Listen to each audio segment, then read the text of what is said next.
آیت اللہ مرشی نجفی کس قدر مقام اور مرتبے کی حامل یہ شخصیت تھی، کتنا انہوں نے خدمات انجام دیں، سینکڑوں کتابیں لکھیں، کتنا بڑا ایک عظیم الشان لائبریری قائم کی، کتنے ہاسپٹلز، کتنے چیریٹیبل ادارے، کیا کچھ ان کے نام سے جو ہے وہ چل رہا ہے وہاں پر آج تک. تو بہرحال یہ کیسے مقام حاصل کیا انہوں نے. آیت اللہ مرشی نجفی، یہ جو چھوٹا سا بچہ کھڑا ہوا ہے یہ ہے آیت اللہ مرشی نجفی،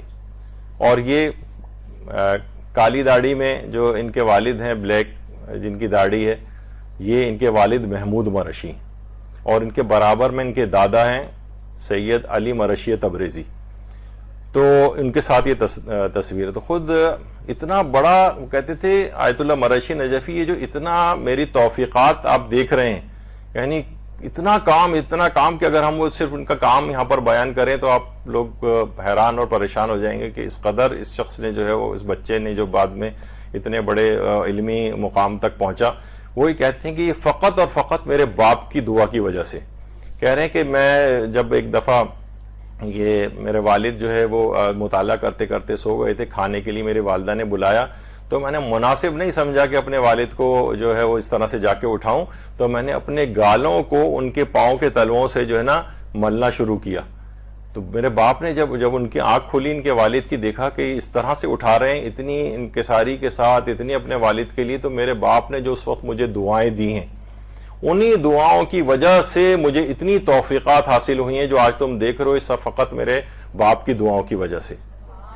تو بہرحال اس کے بعد پھر دیکھیں کہ یہ آیت اللہ مرشی نجفی نے پھر ظاہر ایک توفیقات کا ایک دروازہ کھل گیا. 27 سال کی عمر میں آیت اللہ مرشی نجفی اجتہاد کے درجے تک پہنچ گئے، علمی دنیا کے اندر ایک مقام جو ہے ان کا ہونے لگا، اور اس کے بعد اتنے بڑے توفیقات اور علم کے علاوہ کیا حاصل ہوئیں. 60 سال تک نماز جماعت قائم کی ہے حرم معصومہ قم میں، اس کی امامت کی ہے. کتنا بڑا ان کو جو ہے مقام ملا ہے، جاتا تھا 60 سال تک اقامہ نماز جماعت کیا ہے وہاں پر آیت اللہ مرشی نجفی نے. عید الفطر کی بھی جو نماز پڑھاتے تھے حرم معصومہ میں، اتنی بڑی جماعت ہوتی تھی جس کی امامت آیت اللہ مرشی نجفی کرتے تھے. تو اور اتنی بڑی لائبریری حرم معصومہ کے سامنے ہی روڈ پہ کتاب خانہ آیت اللہ مرشی نجفی، ایشیا کی سب سے بڑی لائبریری وہ انہوں نے قائم کی. ایسی کتابیں، قلمی نسخے وہاں پر موجود ہیں جو کسی جگہ پر اور کہیں موجود نہیں. تو بہرحال یہ ان کے بیٹے محمود مرشی، اپنے والد کے ہی محبت اور احترام میں انہوں نے اپنے بیٹے کا نام بھی محمود رکھا ہے. یعنی والد کا نام بھی محمود مرشی تھا، اور ان کا نام بھی، ان کے اپنے بیٹے کا نام بھی محمود مرشی، جو آج کل یہ تمام چیزیں یعنی اپنے باپ کی علمی میراث کو آگے بڑھا رہے ہیں آج کل. اور ان کے والد بھی جو تھے، یہ جو موجود ہیں محمود مرشی، ان کے متعلق بھی ان کا جو وہ مکاشفہ بہت مشہور ہے آیت اللہ مرشی نجفی کے والد کا، کہ جنہوں نے، کیونکہ حضرت زہرا سلام اللہ قبر آج تک مخفی ہے، کسی کو وہ نہیں پتا کہ ان کی قبر کہاں ہے، تو انہوں نے ایک عمل کیا تھا، اور اس کے نتیجے میں خواب میں ان کو حضرت امیر المومنین علی ابن ابی آیت اللہ مرشی نے اس واقعے کو خود بیان کیا تھا، جو برصتیغ نور کے نام سے جو ان کی شرح احوال ہے زندگی کی، ساری داستانیں اس میں ہیں، اس کتاب کے اندر یہ واقعہ ہے. تو ان کے والد جو تھے محمود مرشی، تو خواب میں حضرت امیر کو انہوں نے دیکھا، اور تو کہا کہ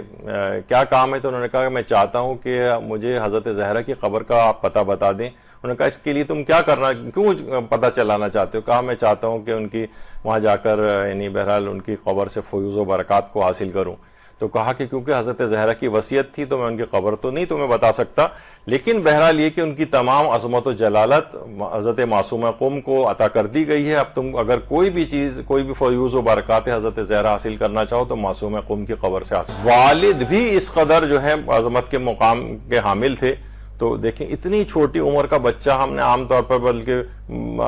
باپوں کی اس کوئی تکریم اور اکرام کرتے نہیں دیکھا ہے، لیکن اس قدر تو ظاہر ہے پھر اتنے بڑے مقام کو آیت اللہ مرشی نے حاصل کرنا تھا. وہ کہتے تھے جتنی توفیقات تم دیکھ رہے ہو اس وقت میری جو مجھے حاصل ہیں، جتنے کام میں نے دین اور دنیا کے اندر کیے ہیں، وہ سب کی سب میرے اس باپ کی دعا کا نتیجہ ہے. اس دعا کو خاص طور پر جب میں اپنے گالوں کو ان کے پاؤں سے رگڑ رہا تھا، ان کی آنکھ کھلی، اس وقت جو انہوں نے مجھے دعائیں دی، میں سمجھتا ہوں کہ آج انہی دعاؤں کی وجہ سے میں اس مقام تک پہنچا ہوں.